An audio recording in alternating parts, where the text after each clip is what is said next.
Welcome to our channel. Today we how to authorize Trello data for feature engineering in Python step by step clearly.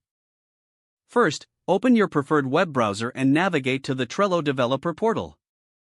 Create a new Trello account or log in if you already have one. Once logged in, go to the API keys section to acquire your API key. Click on the Generate a new API key button. Copy the generated API key and keep it secure, as you will need it later. Next, you will need to create a Trello token for authentication. In the same developer portal, find and click on the link to generate a token.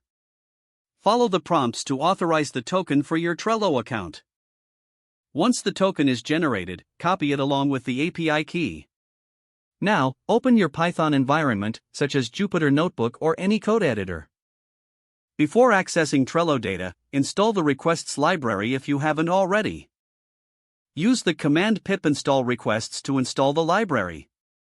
Once installed, create a new Python script or notebook file. Begin by importing the necessary libraries at the top of your script.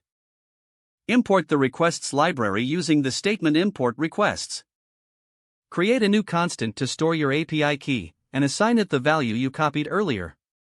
Do the same for your token using another constant.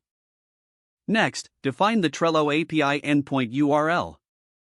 For example, to get boards, set the URL to https://api.trello.com/1/members/me/. Now, add query parameters to your API request. Include your API key and token as parameters in your request URL.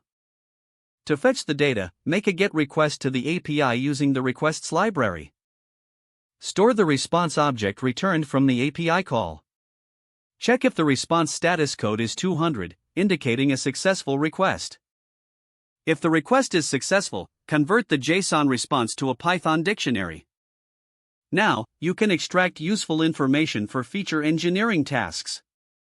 Consider filtering the data for relevant features based on your project requirements. You can also store this data in a pandas data frame for easier manipulation. Don't forget to like this video and subscribe to our channel for more step-by-step tech guides.